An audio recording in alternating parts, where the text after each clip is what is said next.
হয়নি।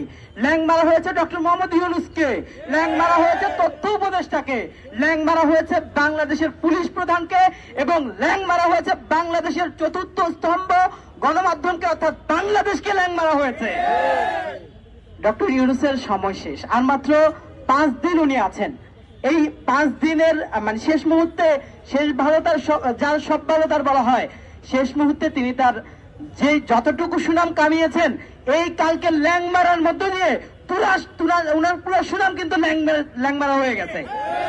এটি যে ওনাকে অপমান করা হয়েছে এটা হয়তো উনি বুঝতে পারবেন না, কারণ এখন উনি চলেন হচ্ছে এখন ওনার অনেক আশপাশে অনেক মিডিয়া আছে, ওনাকে রাষ্ট্রীয় সংবাদ মাধ্যম কভার করে, আমরা কভার না করলে চলবে না। কিন্তু উনি ভুলে যাবেন না আপনি যে আর মাত্র 5 দিন পরে আপনাকে সাধারণ মানুষের কাতারে আসতে হবে, এই মিডিয়াগুলোর এই ক্যামেরাগুলোর সামনে আপনাকে দাঁড়াইতে হবে।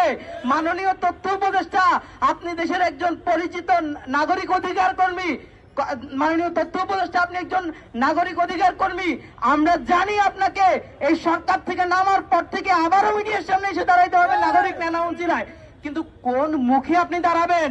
এই 24 ঘন্টা চলে গেল, আমার সাংবাদিক সহকর্মীদের উপর হামলা হলো, আপনি কোন পদক্ষেপ নিয়েছেন? আপনি তো আমাদের দায়িত্বশীল, আপনার তো দায়িত্ব ছিল আমাদের পক্ষ নিয়ে পুলিশকে জবাবদিহিতা করা, আপনি কিছু করেছেন? আপনার মন্ত্রণালয় কোনো বিবৃতি দিয়েছে? কোনো কিছুই করেননি। আমরা শুধু এটুকু কথা রেখে গেলাম, আগামী 5 দিন পর আমাদের কাতারে আপনাকেও আসতে হবে, আমাদের এই ক্যামেরার সামনে আপনাকে দাঁড়াইতে হবে।